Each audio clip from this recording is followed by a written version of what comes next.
जय हिंद। एक छोटा भाई अपने बड़े भैया से कहता है कि भैया मेरा आज तो जन्मदिन है, हमारे जन्मदिन पे आप क्या गिफ्ट दोगे? तभी बड़े भैया ने छोटे से कहता कि छोटे तुम परेशान क्यों हो रहा? मैं कथा सुनाने बाहर जा रहा हूँ, वहाँ जो भी मुझे मिलेगा वो सब कुछ ला करके तुम्हें ही तो दूंगा। इसके बाद जाकर के तुम जितना मस्ती करना हो करना, अपना जन्मदिन बहुत धूमधाम से मनाना। सब कुछ यही सोच करके वो कथा के लिए बाहर निकलता है और जब वापस कथा करके वापस आता है तो भैया मर चुका था। भैया ही नहीं, माँ पापा और दो सगी बहनें ये सब मर चुके थे। एक छोटा भाई जो बचा था वो जिंदगी और मौत के बीच में तड़प रहा था। जब ये बात उस एरिया से निकल करके जिले तक और जिले से निकल करके पूरे राज्य, पूरे प्रदेश और पूरे देश के अंदर जब ये फैलती है तो इस घटना को लेकर के सुनने के बाद हर कोई परेशान थे कि केवल कुछ जमीन के हिस्से के लिए एक दो नहीं 6 लोगों का कत्ल कर दिया जाता है। और आज कहानी उसी अपराध की, उसी कत्लेआम की, जिसको सुनने के बाद न केवल वो जिला के लोग ही बल्कि पूरे प्रदेश के लोग जब सुनते हैं तो इसको सुन करके बहुत हिल जाते हैं। नमस्कार, मेरा नाम जितेंद्र कुमार, आप देख रहे हैं स्टडी सफर तक। आज जो घटना आपको हम अपराध की सुना रहे हैं, ये देवरिया का घटना होता है और उसी का एक तहसील पड़ता है रुद्रपुर, और रुद्रपुर कतवाली क्षेत्र का एक गांव पड़ता है फतेहपुर। बात मैं आपसे कर रहा हूं 2 अक्टूबर 2023 की सुबह करीब 7 बजे के आसपास। जो एक व्यक्ति होता है जो पड़ोसी इसी के माजा लगता है अभयपुर टोला, वहां के रहने वाला प्रेमचंद यादव को एक खबर मिलती है कि तुम्हारे खेत में एक सागौन का जो पेड़ है वो गिरा हुआ है।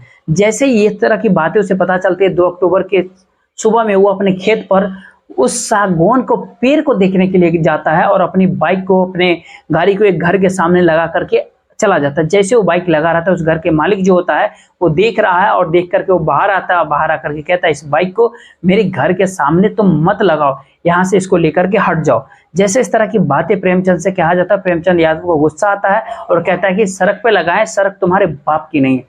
यहीं से थोड़ी उस दोनों में अनबन होती है, कहासुनी होती है। और कहासुनी के बाद सत्य प्रकाश दुबे, जिसके घर के ठीक सामने एक बाइक खड़ी थी, उसको भी गुस्सा काफी आ जाता है, वो भी कुछ कहने लगता है। तभी प्रेमचंद यादव ने गुस्से में उसको एक जोर से तमाचा दे डालता है और जैसे वो थप्पड़ मारा, थप्पड़ के बाद एक के बाद उसको पीटना शुरू कर देता है। ऐसा ही यही बात सत्य प्रकाश दुबे की पत्नी वहां पे थी किरण, वहां पे वो मौके पे वो देख रहे थे और किरण को गुस्सा आ जाता है और वो चीखते चिल्लाते हुए घर के अंदर जाते हैं। घर से अंदर से दौड़ते हुए वो और उसकी बेटी एक धराती लेकर के आती है, जिसको हंसिया कहते हैं। वो हंसिया लेकर कहते तुम पीछे हट जाओ नहीं तो तुमको मार डालेंगे। जब बात पीछे हटने की आती है तो प्रेमचंद पीछे नहीं हटता, बल्कि उसकी बेटी के साथ, उसके पत्नी के साथ भी वो अभद्रता करने लगता है। और इसी बात को देखते हुए उस महिला को और उसकी बेटी को इतना ज्यादा गुस्सा आ जाता है कि उस हंसिया से उस व्यक्ति को एक के बाद एक लगातार उस पर वार कर रहे थे और तब तक वार किए जब तक कि उसकी मौत नहीं हो जाती। वहां पे वो चीख रहा था, चिल्ला रहा था, बचने की लगातार गुहार लगा रहा था। और उसके चीख पुकार सुनने के बाद पास में ही 2 लोग थे, वो दौड़ करके आते हैं। और जैसे वो दौड़ करके आते हैं तो उस महिला यानी किरण ने अपनी पत्नी की बेइज्जती का जो बदला लेने की जो उनसे कहा तुम भी अगर आ गए तो तुम्हें भी इस दराती से काट दूंगी। उसका रौद्र रूप देख करके लोग डर जाते हैं, वहां से भाग जाते हैं। कुछ ही देर के बाद प्रेमचंद की मौत हो जाती है, क्योंकि वो तरफ तरफ के अपने दम को तोड़ देता है। ये बात जब अब यहाँ तक ही सीमित नहीं होती है, बल्कि ये जो पास का इलाका होता है अभयपुर टोला, ये माजरा पड़ता है। और ये जो घटना वहां पे हुई थी ये लहरा टोला के अंतर्गत हुई थी। सत्य प्रकाश का घर जो है लहरा टोला के अंदर होता है और प्रेमचंद जो मर चुका है उसका घर होता है अभयपुर टोला के अंदर। अभयपुर टोला के अंदर जब बात जाती है तो वहां से करीब 20 से 25 लोग इस घटना को सुनने के बाद वहां से आ जाते हैं। किसी के हाथ में लाठी होती है, किसी के हाथ में डंडा होता है, किसी के हाथ में तेज धारदार हथियार होते हैं, तो किसी के हाथ में बंदूकें तक थी। वो लोग अपने घरों से निकल करके दौड़ रहे हैं, चीख चिल्ला करके, एक के बाद एक लगातार वहां पे फायरिंग भी हो रही थी। कोई नहीं जानता था कि आगे अब होगा क्या। दरअसल ये लहरा टोला गांव में सत्य प्रकाश के घर पे पहुंचते सत्य प्रकाश के घर वालों ने यहाँ से भागने की बिल्कुल भी कोशिश नहीं की। वो उनकी पत्नियां, 2 बेटियां, एक बेटा जो मौजूद होता है घरे पे होता है और एक और बेटा होता है। वहां पे 2 बेटा और 2 बेटियां और पति पत्नी, ये सब वहां पर से भागने की कोशिश ही नहीं करते, घर का दरवाजा बंद कर लेते हैं। जो 25-30 लोग प्रेमचंद यादव के परिवार वालों के लोग आते हैं। प्रेमचंद यादव जो कि प्रॉपर्टी डीलिंग का काम करते हैं, प्रेमचंद यादव जो पूर्व जिला पंचायत सदस्य भी रह चुका था, उसका उस इलाके में बहुत अच्छा दबदबा होता है, रसूख था। उसकी मौत की, हत्या की खबर सुनने के बाद जब लोग इकट्ठा हो रहे थे, घर का दरवाजा जब खोला जाता है, खोलने के बाद सत्य प्रकाश दुबे, उसकी पत्नी किरण और उसका बड़ी बेटी सलोनी, नंदिनी और उसका बेटा गांधी, साथ ही अनमोल, जो भी सामने मिल रहा था उसको लाठी डंडे से पीट रहे थे, उसकी चीख निकल रही थी, वो बचने की लगातार प्रयास कर रहा था, अपील कर रहे थे, वो गांव में चीख चीख करके मदद मांगने की कोशिश कर रहे थे, लेकिन 20 से 25 लोगों ने करीब 25 मिनट तक अपने लाठी डंडों से, धारदार हथियारों से लगातार वार कर रहे थे।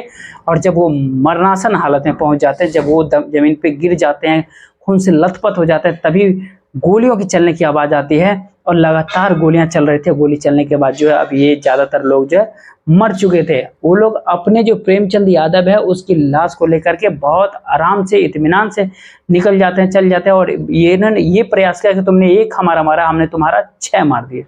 जब 6 को मार दिए तो गांव में खबर आग की तरफ फैल जाती है, लेकिन डर की वजह से कोई अपने घर के दरवाजा तक नहीं खोलता। जो छत पे था वहीं से देखने की कोशिश करता था।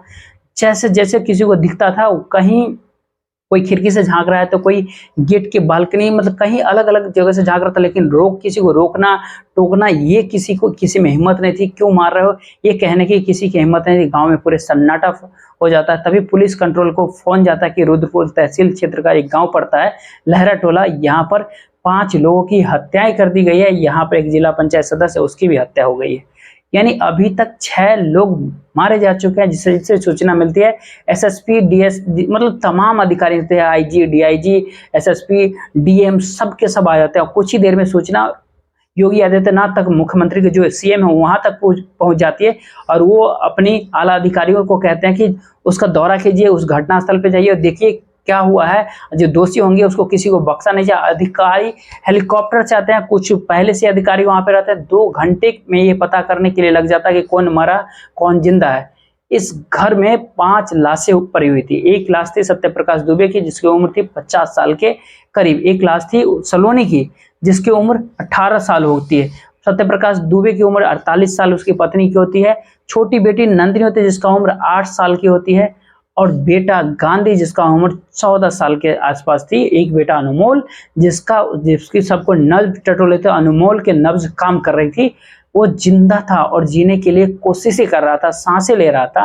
पुलिस वालों ने, डीएम साहब ने तुरंत उस बच्चे को उठा करके फौरन देवरिया के अस्पताल में पहुंचाया। उसकी हालत बहुत ज्यादा गंभीर थी। उसे यहाँ से DRDO hospital, medical hospital Gorakhpur के अंदर पहुंचाया और वहां उपचार उसका चल रहा था और उसके बच्चे की हालत में थोड़ा सा सुधार आया हुआ।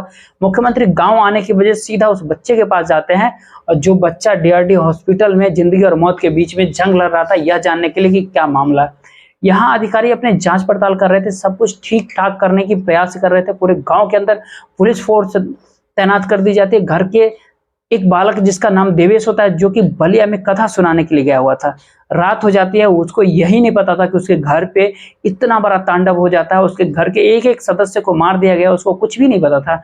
जैसे उसे ये पता चलता है वो घर आता है। घर आकर के देखा तब पूरे घर को, गांव को पुलिस फोर्स ने घेर रखा। किसी को भी ये पता नहीं था कि मरने वाला जो सत्यप्रकाश दुबे है उसी का बेटा ही है। तो अपने दहलीज पे जब वो पहुंचता तो पता चलता उसके सभी पूरे परिवार के सदस्य को मार दिया गया। तभी वो रोते रोते कहता कि आज उसके भैया यानी गांधी का जन्मदिन था। गांधी जिसकी उम्र लगभग 14 साल के आसपास थी। सुबह सुबह उसने उठाया कि भैया जल्दी से उठो, आज हमारा जन्मदिन है, हमें जन्मदिन पे आप क्या तोहफा दोगे। तभी उसका भाई देवेश कहता कि मैं बलिया में कथा सुनाने के लिए जा रहा हूँ, वहां से आज जो भी कुछ मिलेगा उस सब कुछ तुम्हें दे दूंगा और उसके बाद तुम अपना जन्मदिन बहुत धूमधाम से मनाना, अच्छे से मनाना। वो बिल्कुल भी उसे नहीं पता था कि उसके परिवार के सभी लोग मर चुके हैं, खत्म हो चुके हैं। अब उसी के हाथ में जिम्मेदारी आ जाती है कि ये जितनी भी लाशें थी पोस्टमार्टम के लिए गई थी जिला अस्पताल। पोस्टमार्टम के बाद जब घर पे लाशें आती है तो उसके पांचों के पांचों लाशों का एक साथ अंतिम संस्कार देवेश करता है। और एक बेटी और बची थी क्योंकि उसकी शादी हो गई थी और शादीशुदा थी, जिसका नाम शोभिता होता है। शोभिता आकर के पूरी कहानी बताती है, पूरी कहानी बयां करती है कि वो पिछले दिनों से वो सुना था कि आखिरकार हुआ क्या था। दरअसल कहानी इसकी शुरुआत हो जाती है साल 2008 से। इस घर में जो घर के मुखिया होते हैं, मुखिया का नाम जनार्दन होता है। जनार्दन को 3 बच्चे होते हैं। एक का नाम ओम प्रकाश, दूसरे का सत्य प्रकाश होता है, सत्य प्रकाश दुबे। तीसरे बेटा का नाम होता है ज्ञान प्रकाश दुबे उर्फ साधु।